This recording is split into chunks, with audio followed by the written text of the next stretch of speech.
उत्तराखंड की रहने वाली सीमा जब उनको उनकी प्रेगनेंसी के दौरान हॉस्पिटल में पहुंचाया जाता है, इनफैक्ट जब उनकी डिलीवरी का टाइम था, तो आप सुन के शॉक्ड हो जाएंगे कि वो बिल्कुल भी दर्द में नहीं थी। हॉस्पिटल का सारा स्टाफ, इनफैक्ट उस समय पे एक दाई हुआ करती थी जिसको मिडवाइफ भी कहा जाता है, जो गांव शहरों में इमरजेंसी के दौरान भी इस्तेमाल की जाती थी। वही एक औरत थी जो ये सब कुछ देख के बहुत ही ज़्यादा शॉक्ड थी। लेकिन थोड़े ही टाइम के बाद उनके सामने एक बहुत भयानक सच्चाई आने वाली थी, एक ऐसी सच्चाई जो सबको डरा के रख देने वाली थी। माँ, इस शब्द को ममता की मूरत कहा जाता है, लेकिन इमेजिन कीजिए यही माँ अगर डायन हो जाए तो। आज का इंसिडेंट आपको कुछ इसी तरह का बताएगा, जो कि है उत्तराखंड का। तो चलिए शुरू करते हैं। Hi and welcome back everyone. First of all thank you so much हमारी वीडियोस को इतना प्यार देने के लिए। आपका प्यार इसी तरह से मिलता रहेगा तो वीडियोस भी इसी तरह से आती रहेंगी। अगर आपको वीडियोस पसंद आती हैं तो वीडियोस को लाइक करना ना भूलें, उसके बाद हाइप करना ना भूलें, और साथ ही अपनी सिटी, स्टेट या फिर कंट्री का नाम कमेंट सेक्शन में बताना बिल्कुल भी ना भूलें। इससे हमें मोटिवेशन मिलती है। साथ ही आप हमें अप्रिशिएट कर सकते हैं कमेंट सेक्शन में, या फिर अपने सजेशंस भी दे सकते हैं। And last but not the least, मैं चाहता नहीं लेकिन अनफॉर्चुनेटली अगर किसी के साथ भी इस तरह का कोई भी इंसिडेंट हुआ है जो आप चाहते हैं मैं यहाँ पे नरेट करूँ, लोगों तक पहुँचाऊँ, जिससे लोगों को कुछ सीखने का मौका मिले, तो आप हमारी मेल आईडी या फिर इंस्टाग्राम दोनों पे हमसे शेयर कर सकते हैं। साथ ही अगर आप ये हमारी वीडियो फेसबुक पे देख रहे हैं तो आप हमें अपनी स्टोरीज सीधा डीएम भी कर सकते हैं। खैर, अब बढ़ते हैं इंसिडेंट की तरफ। आज का इंसिडेंट हमारे साथ शेयर किया उत्तराखंड की रहने वाली अंबिका नाम की एक लड़की ने। अंबिका ने बताया उनकी माता का नाम सुनीता है। सुनीता 1990s के दौरान एक हॉस्पिटल में एज अ स्टाफ भी काम करती थी, लेकिन उसके अलावा वो एक दाई भी थी। मतलब कि अपने अड़ोस पड़ोस के घरों में, गांव में ऐसा पहले होता था जब बहुत सारी जो प्रेग्नेंट लेडीज़ होती थी उनको हॉस्पिटल नहीं पहुंचाया जा सकता था, या फिर हॉस्पिटल्स में इतनी ज़्यादा फैसिलिटीज़ नहीं होती थी और ट्रैवल कर पाना बहुत मुश्किल होता था। इसी के चलते इमरजेंसी के दौरान इस तरह की औरतें गाँव में हुआ करती थी। इसके अलावा जो सुनीता जी हैं, उनकी जो अपॉइंटमेंट थी वो एक हॉस्पिटल में भी हुई थी, क्योंकि वो ट्रेंड थी इस प्रोफेशन में, और इसी के चलते हॉस्पिटल में भी ड्यूटी रहती थी। अंबिका ने बताया उनकी माँ की लाइफ बहुत हद तक सॉर्टेड ही थी, सब कुछ लाइफ में अच्छा था और ज़िंदगी जैसे तैसे बीत ही रही थी। लेकिन इस सब के दौरान ही 1998 के आसपास उनके पड़ोस में एक फैमिली रहती थी। फैमिली के नाम पे एक सास और बहू, मतलब एक घर था जहाँ पे सिर्फ 2 औरतें रहती थी। जो इस घर में इस औरत का बेटा था, मतलब जिसकी वाइफ उसके साथ रहती थी, वो बेटा ज़्यादातर काम के सिलसिले में बाहर ही रहता था।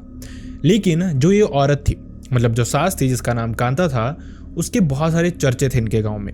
ऐसा माना जाता था कि जो कांता है वो बहुत ही ज़्यादा सेल्फिश लेडी है, मतलब वो अपने स्वार्थ के आगे किसी का कुछ नहीं देखती। वो किसी का भी बुरा कर सकती है अपने फायदे के लिए। और साथ ही बहुत सारे लोगों का बोलना यह भी था कि जो कांता है उससे बहुत सारी नेगेटिव एनर्जीज आती हैं लोगों को। ऐसा माना जाता था लोगों में उस दौरान, उस गांव में, कि कांता को तांत्रिक विद्याएं भी समझ आती हैं। शायद वो इस तरह की चीज़ें भी करती है जिससे वो किसी को भी हार्म कर सकती है। इसी के चलते ये भी माना जाता था कि अगर कांता से कोई बिगाड़ के रखता था तो उसके साथ कुछ अच्छा नहीं होता था, कुछ भयानक चीज़ें अपने आप ही होना शुरू हो जाती थी उनके साथ। और दूसरी तरफ अगर कांता के साथ कोई बहुत बना के भी रखता था, कोई उसके बहुत क्लोज भी रहता था, तो उसके साथ भी यही चीज़ें होती थी। मतलब उस समय कांता को पुलिस समझा जाता था वहाँ पे। मतलब जैसा ऐसा माना जाता है कि पुलिस के साथ भी ना ज़्यादा बना के रखनी चाहिए, ना ज़्यादा बिगाड़ के रखनी चाहिए। कुछ इसी तरह का कांता के साथ भी था। इसकी ही एक बहू थी, बहू का नाम था सीमा। सीमा को वो अक्सर डांटती रहती थी। जैसा माना जाता था कि कांता बहुत सेल्फिश है, इसी के चलते सीमा के आगे भी वो सेल्फिशनेस ही देखती थी। मतलब उसको अपनी बहू नहीं दिखाई देती थी, बस और बस अपना ही फायदा दिखाई देता था। इसी के चलते जब कोई भी आसपास का इंसान भी गया हो, या कभी कभार सीमा और कांता दोनों बाहर भी हों, तो वो लोगों के सामने भी सीमा को डांट दिया करती थी। उसको फर्क नहीं पड़ता था कि लोग देख रहे हैं, सीमा की बेइज्जती हो रही है। देखने में ये आता था कि सीमा को अक्सर ह्यूमिलेशन भी फील होती थी, लेकिन वो कुछ बोल नहीं पाती थी। इसके अलावा और भी बहुत सारी चीजें थी जिनके लिए वो सीमा को डांटती रहती थी। सबसे बड़ा रीजन ये था कि उसको सीमा से एक बेटा चाहिए था अपना वंश आगे बढ़ाने के लिए। सीमा के घर पे अभी तक एक बेटी थी और उसके बाद से काफ़ी साल हो गए थे। इनफैक्ट जो उनकी बेटी थी वो 4 से 5 साल की हो गई थी। इसके बाद उनकी फैमिली में कोई भी बच्चा नहीं आया। इसी के चलते वो अक्सर उसको डांटती रहती थी। लेकिन फाइनली ये मोमेंट आता है, 5 से 6 साल के बाद सीमा फिर से प्रेग्नेंट होती है। अब फैमिली में ये बातें थी कि शायद उनके घर पे बेटा आ जाएगा। आसपास के जो लोग थे जो देखते रहते थे अक्सर, कांता सीमा को डांटती रहती थी इसी मैटर पे, उनको भी एक तरह से रिलीफ मिल गया था कि हो सकता है अब ये एक बेटे को जन्म दे जिसकी वजह से इसकी ज़िंदगी थोड़ी सी बेटर हो जाए। ये सारी बुराइयां थी कांता के अंदर, लेकिन इसके बावजूद जो उसका बेटा था वो उसको कुछ भी नहीं कहता था। ऐसा लगता था जैसे वो उससे बहुत ही ज़्यादा डरता है। लेकिन कुछ लोगों का इस सब पे कुछ और भी मानना था, जो एक हद तक आगे जाके सच्चाई ही होने वाली थी। खैर, अब बढ़ते हैं आगे। अंबिका ने बताया कि उनको उनकी माँ ने बताया इस दौरान इस तरह की बहुत सारी चीज़ें हो रही थी, लेकिन दूसरी तरफ वहीं सीमा प्रेग्नेंट हो गई थी। इसी के चलते जब भी उसको कोई भी कॉम्प्लिकेशन आती थी या फिर रूटीन चेकअप जो होता है, उसके लिए ही जो सुनीता जी हैं वो अक्सर सीमा के घर आया जाया करती थी, या कभी कभार उसकी सास उसको लेके हॉस्पिटल पहुंचती थी। यहाँ पे सीमा को बहुत खुश होना चाहिए था आइडली, लेकिन इस तरह का कुछ भी नहीं था। सीमा को देख के ऐसा लगता था जैसे वो किसी चीज़ से बहुत ही ज़्यादा दुखी है। उसको कोई एक्साइटमेंट नहीं थी, कोई खुशी नहीं थी कि वो फिर से प्रेग्नेंट है। ऐसा क्यों था कोई भी समझ नहीं पाता था। इनफैक्ट सुनीता जी ने बहुत बार इशारों ही इशारों में कोशिश की, वक्त निकाल के जब भी उनको सीमा अकेली मिलती थी। ज़्यादातर उनकी सास यानी कि कांता उनके साथ ही रहती थी, लेकिन जब भी उनको मौका मिलता था वो कोशिश करती थी उनसे इनडायरेक्टली पूछने की, लेकिन ऐसा कुछ भी होता ही नहीं था। इनफैक्ट जो सीमा थी वो खुल के किसी से बातचीत तक नहीं करती थी। वो अक्सर इशारों में ही बातें करती थी, अपनी गर्दन को नोड कर दिया करती थी। इसके अलावा ज़्यादा बातचीत होती ही नहीं थी। एक हद तक दिखता था कि वो जो औरत है वो बहुत ज़्यादा दुखी है, और ऐसा नहीं था कि वो हमेशा से ही इस तरह की थी। इनफैक्ट इस प्रेगनेंसी से पहले तक सीमा ने बहुत सारी चीज़ें सही थी, बहुत सारा अत्याचार था जो उसकी सास की तरफ से उसने सहा था, लेकिन कहीं ना कहीं वो सेटिस्फाइड थी। किसी भी इंसान से बातचीत करती थी, खुल के करती थी, अड़ोस पड़ोस की औरतों से हमेशा हंस के ही बात करती थी, और इसी चीज़ के चलते हर इंसान की सिंपैथी थी सीमा के साथ। लेकिन अब उसको पता नहीं क्या हो गया था, कोई भी नहीं समझ पा रहा था। अड़ोस पड़ोस के लोगों में भी ये बातें थी, लेकिन सीमा को जवाब ही नहीं देती थी, और कांता से तो खैर लोग पूछने से ही रहे। इसी तरह से चीज़ें प्रोसीड करती रहती हैं, और ये जो सीमा की प्रॉब्लम्स थी या फिर ये कहीं परेशानियां थी, ये बढ़ती जा रही थी। कभी भी उसके चेहरे पे कोई खुशी नहीं दिखती थी। देखते देखते वक्त आ जाता है उसकी डिलीवरी का। इसी के चलते उसको हॉस्पिटल पहुंचाया जाता है। कुछ साइंस थे जो कि आपको भी समझ आते होंगे, जिससे क्लियरली पता चल रहा था कि उसकी डिलीवरी का टाइम आ चुका है। लेकिन इसके बावजूद जो उनका एक्सपेक्टेड टाइम बताया गया था वो 1 हफ्ते के बाद का था। इसी के चलते जो सीमा का हस्बैंड था वो अभी घर नहीं पहुंचा था। उसकी सास उसको लेके हॉस्पिटल पहुंचती है। लेकिन यहाँ पे कुछ और भी स्ट्रेंज चीज़ें थी। अगेन सीमा के चेहरे पे कोई खुशी नहीं थी, लेकिन ये डिलीवरी के टाइम वाले दर्द भी नहीं थी।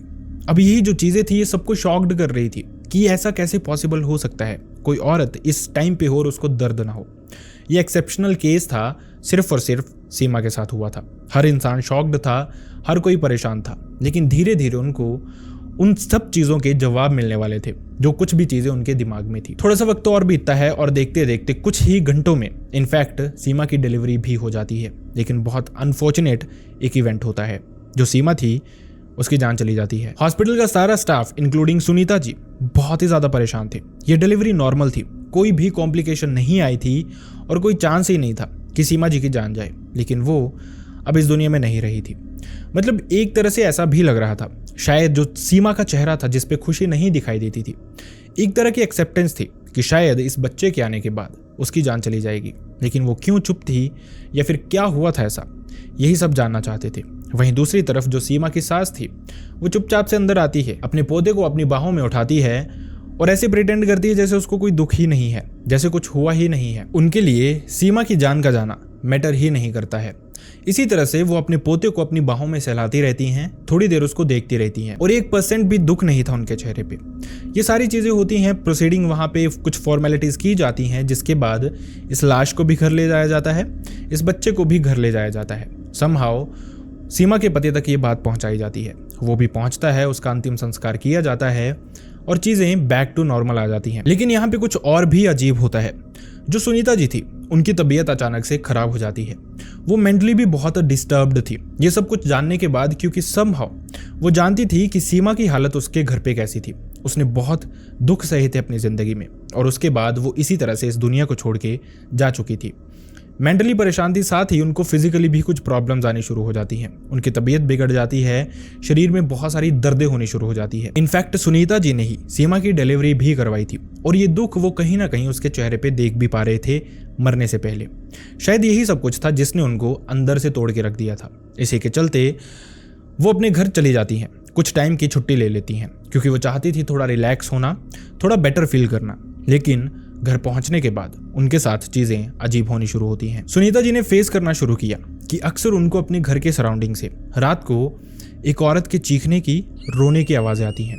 कभी कभार एक पायल की आवाज, जिस तरह की पायल अक्सर सीमा पहना करती थी। और ऐसा नहीं था कि ये सारे के सारे जो इवेंट्स थे ये सुनीता जी के साथ ही हो रहे थे, बल्कि अड़ोस पड़ोस में जितने भी लोग रहते थे उन सबके क्लेम इसी तरह के थे कि इस तरह की आवाज़ें आती हैं, रात को कोई रोता है, चिल्लाता है, लेकिन बाहर देखो तो कोई भी नहीं होता।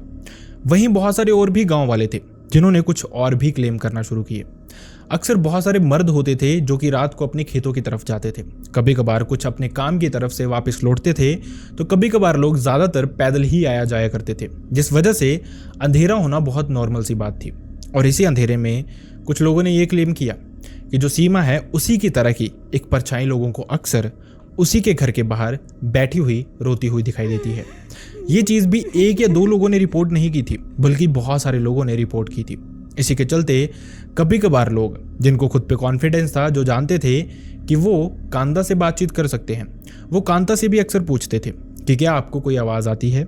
इस तरह की हमने बहुत बार परछाई देखी सीमा की, क्या आपको कुछ महसूस होता है। लेकिन कांता ने बताया उसके साथ ऐसा कुछ भी नहीं होता। शॉकिंग था, मतलब जिनकी फैमिली का कोई इंसान गया था उन्हीं को कोई भी प्रॉब्लम नहीं हो रही थी, उन्हीं को कोई रोने की आवाज़ नहीं सुनाई देती थी और ना ही कोई परछाई दिखाई देती थी, बल्कि अक्सर जो आसपास के लोग थे जो आते जाते थे रात को या फिर जो अपने कमरों में सोते थे उनको ये बातें सुनाई देती थी, उनको ये परछाइयाँ दिखाई देती थी। आखिरकार ये सब कुछ हो क्यों रहा था? ये सारी चीज़ें लिटरली धीरे धीरे बढ़ती ही जा रही थी। वहीं दूसरी तरफ जो सीमा के लास्ट राइट्स होते हैं वो भी ढंग से नहीं किए गए थे। लोगों को लगता था शायद ये भी प्रॉब्लम हो सकती है, उसकी आत्मा को शांति ना मिली हो या फिर कुछ इस तरह की प्रॉब्लम हो। लोगों ने ये बात भी करने की कोशिश की कांता से समहाउ कि कहीं ना कहीं उसके दिमाग में ये चीज़ें बैठें और वो समझे ये सब कुछ भी और उसके लास्ट राइट्स अच्छे से किए जाएं, लेकिन इस तरह का कुछ भी नहीं होता है। लोगों के दिमाग में और भी बहुत सारे पर्सपेक्टिव्स थे। ऐसा माना जाता है कि कोई औरत जब इस सब के दौरान इस दुनिया से चली जाए तो उसकी आत्मा को मुक्ति नहीं मिलती, अक्सर वो डायन भी बन जाती है, अक्सर वो लोगों को डराती है, अक्सर वो लोगों के शरीर पे कब्जा भी करती है और नए जन्मे बच्चों को वो हार्म भी पहुंचाती है, ये सोचते हुए कि शायद ये उसका बच्चा है। लोगों की एक्सेप्शन थी कि शायद सीमा के साथ भी यही मैटर तो नहीं है। इसी के चलते उनके गांव में लोगों ने अपने बच्चों को रात को घरों से बाहर निकलने तक को मना कर दिया था। बच्चे तो छोड़िए, कोई बड़ा फैमिली मेंबर भी घर के बाहर नहीं निकलता था। इतना खौफ हो गया था उस दौरान उनके गांव में, लेकिन वो जानते नहीं थे कि वो करें तो करें क्या। कुछ लोग थे जो पूजा पाठ करते थे, कुछ लोग थे जिनको तांत्रिक क्रियाएं आती थी, लेकिन इस सब के बावजूद कोई कुछ कर नहीं पा रहा था। जो कुछ करने की कोशिश करता उसकी अपनी तबीयत खराब हो जाती। तो कभी सब कुछ करने के बावजूद ये प्रॉब्लम्स फिर से उन्हीं के गांव में रह रही थी। अंबिका ने बताया कि सुनीता जी ने उनको बताया था। ये सब कुछ होते ही होते सुनीता जी के एक हफ्ता निकल जाता है और उनकी तबीयत धीरे धीरे बेटर होनी शुरू होती है। उनके गांव में ये चीज़ें हो ही रही थी अभी तक, लेकिन समहाउ लोगों ने इन चीज़ों को एक्सेप्ट करना शुरू कर लिया था, क्योंकि ऐसा माना जाता था कि वो जो समय था 1990s का जो समय था, उस समय जो बाबा तांत्रिक हुआ करते थे या फिर जो लोग तंत्र क्रियाएं जानते थे किसी का अच्छा करने के लिए, वो भी बहुत महारत हासिल किए हुए होते थे। मतलब कि भगवानों से सीधा उनका कॉन्टैक्ट होता था।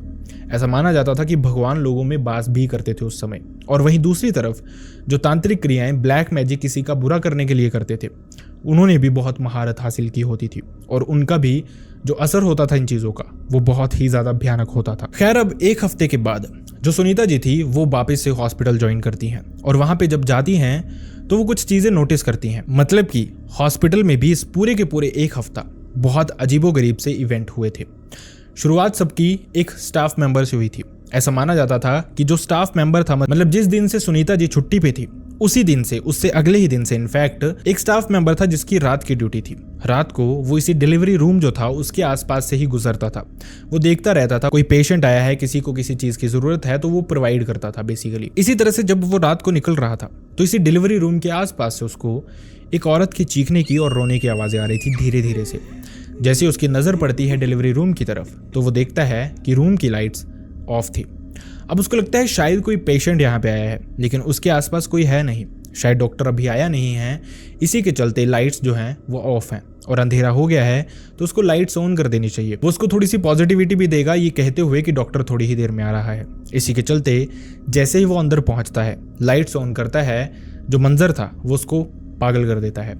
वो देखता है कि जो बेड था सामने, जो पेशेंट के लिए बेड लगाया हुआ था, वो खून से भरा हुआ था। आसपास की सारी दीवारें खून से लाल थी और ये सब कुछ देखने के बाद वो बहुत ही ज़ोर से चीखता है, जिसके बाद वो बेहोश हो जाता है। लेकिन क्योंकि इतने कम लोग होते थे रात के समय कि लोगों ने इसकी आवाज़ें सुनी नहीं थी। इनफैक्ट जो एक दो और लोग थे जो रात भर बैठ के बातें करते थे साथ में, वो उस मेंबर को ढूंढ रहे थे। बहुत ढूंढने के बाद भी जब वो मिलता नहीं है, उनको पता चलता है कि डिलीवरी रूम जो है उसकी लाइट्स ऑन है, वहाँ पे कोई पेशेंट नहीं है, तो वो लाइट्स को ऑफ करने जाते हैं। लेकिन वहीं पे जब इंसान पहुँचता है एक, तो वो देखता है कि वही स्टाफ मेंबर उनका वहीं पे बेहोश पड़ा हुआ है। जिसके बाद उसको उठाया जाता है, उसी बेड पे लेटाया जाता है जो उस कमरे में था, जो डिलीवरी के लिए यूज़ किया जाता था, और वहाँ पे उसको होश में लाया जाता है। जैसे वो होश में आता है तो वो शॉक्ड था देख के। उसी बेड पे वो लेटा हुआ था, बिल्कुल साफ़ सुथरा था, दीवारें सब की सब नॉर्मल थी। वो ये सारा मैटर अपने स्टाफ से शेयर करता है, जो भी लोग थे आसपास के। सब वहाँ पे हंसते हैं, उसका मजाक उड़ाते हैं, ये कहते हुए कि कहीं तूने शराब तो नहीं पी। लेकिन इसके बाद धीरे धीरे सबके साथ ही चीज़ें बहुत वियर्ड होनी शुरू हो जाती हैं। अक्सर बहुत सारे लोग थे जिनको रात को इसी तरह की एक औरत की रोने की चीखने की आवाज़ें सुनाई देती थी। कुछ लोग इग्नोर कर देते थे ये सोचते हुए कि शायद कोई पेशेंट आया होगा, तो वहीं कुछ लोगों ने जब सीरियसली लिया, कमरे में जाके देखा तो अंदर कोई भी नहीं था। ये शायद अभी इनिशियल स्टेज थी, लेकिन धीरे धीरे वक्त के साथ चीज़ें और भी भयानक होने वाली थी। बहुत सारे जो स्टाफ के मेंबर्स थे उन्होंने रात को ये क्लेम करना शुरू किया कि जो हॉस्पिटल है उसकी चेयर्स, मतलब व्हील चेयर्स, स्ट्रेचर्स अपने आप ही मूव करते हैं रात को। ये आवाज़ें आती हैं, जब वो पहुंचते हैं वहाँ पे तो कुछ भी नहीं होता। इनफैक्ट कभी कभार ये जो डिलीवरी रूम था जहाँ पे सीमा को बुलाया गया था, सबसे लास्ट औरत वही थी उस कमरे में आने वाली। वहाँ पे अक्सर अपने आप ही लाइट्स ऑन होती रहती हैं, ऑफ होती रहती हैं। इसके अलावा जो वॉशरूम का टैप था वो अपने आप ही ऑन ऑफ होता रहता है, मतलब कि वहाँ से कभी पानी निकलना शुरू हो जाता है अपने आप ही, कभी कभार वो अपने आप ही बंद हो जाता है। ये जो कंप्लेंट्स थी ये धीरे धीरे बढ़ती ही जा रही थी। इसी के चलते बहुत सारे लोगों ने, जो हॉस्पिटल के ओनर थे, उनसे कहना शुरू कर दिया था कि वो नाइट ड्यूटी नहीं दे सकते, उनको अपनी जान प्यारी है, पैसे से चाहे तो उनकी नौकरी चली जाए लेकिन वो रात को ड्यूटी नहीं करेंगे। अब जो हॉस्पिटल के ओनर थे वो इस मैटर को थोड़ा सा सीरियसली लेते हैं। ऐसा माना जाता है कि मेडिकल साइंस जो होती है वो ब्लैक मैजिक, भूत प्रेत, इन चीज़ों पे यकीन नहीं करती। लेकिन क्या हो जब आपका सारा का सारा स्टाफ इस तरह की चीज़ें एक्सपीरियंस करना शुरू कर दे, जब आपका सारा का सारा स्टाफ ये बोले कि हमारे इस हॉस्पिटल के अंदर एक शैतानी आत्मा है, जब सारा का सारा स्टाफ बहुत बुरी तरह से डर जाए और एक साथ ही नाइट ड्यूटी को बंद करने के लिए कहने लग पड़े। कहीं ना कहीं हर इंसान को हर चीज़ पे विश्वास करना पड़ता ही है। इसी के चलते जो इस हॉस्पिटल के ओनर थे, उन्हीं के पड़ोस में एक बूढ़े अंकल रहते थे जो बहुत ही ज़्यादा बुजुर्ग थे, और ऐसा माना जाता था कि वो डायरेक्ट आत्माओं से बातचीत कर सकते हैं। किसी भी तरह की भूत प्रेत वाली कोई भी गतिविधि हुई हो तो उस चीज़ का वो सोल्यूशन कर सकते हैं, और इस चीज़ में उनको बहुत ही ज़्यादा महारत हासिल थी। यही सब कुछ होता है, और जब सब लोग बहुत परेशान थे तो ये जो ओनर हैं एक रात इन्हीं बूढ़े अंकल को अपने साथ लेके आते हैं। हॉस्पिटल में वो बैठते हैं थोड़ी देर और अपना कुछ सेटअप करते हैं, कुछ चीज़ें लगाते हैं आसपास, मतलब कि कुछ आटे की आकृतियाँ बनाते हैं, कुछ इस तरह की चीज़ें बनाते हैं छोटी मोटी, और थोड़ी देर अपना ध्यान लगा के बैठते हैं। थोड़ी ही देर में, मतलब जो बूढ़ा इंसान उनके साथ आया था, उनको खांसी आती रहती थी। उनकी आवाज़ बहुत ही ज़्यादा मोटी थी और बहुत कम निकलती थी, मतलब कि एज की वजह से बहुत कम बोल पाते थे वो। लेकिन देखते देखते थोड़ी ही देर में एक अजीब सा पोजेशन होता है उनके साथ, और ऐसा लगता है उनके अंदर कोई और चीज़ आ गई है, कोई और इंसान आ चुका है। उनकी आवाज़ एकदम क्लियर हो जाती है। एक औरत की आवाज़ थी ये, और क्लियरली सबको पता लग रहा था, स्पेसिफिकली सुनीता जी को, जिन्होंने काफ़ी अच्छे से सीमा की आवाज़ सुनी थी। किसी और की आवाज़ नहीं थी, सीमा की आवाज़ थी। थोड़ी देर में ये जो बूढ़े अंकल थे ये बातें करना शुरू कर देते हैं कि मुझे सिर्फ मुक्ति चाहिए, मैं फंस गई हूँ और मुझे सिर्फ मुक्ति चाहिए, अगर नहीं मिलेगी तो मैं ऐसे ही सबको परेशान करूँगी।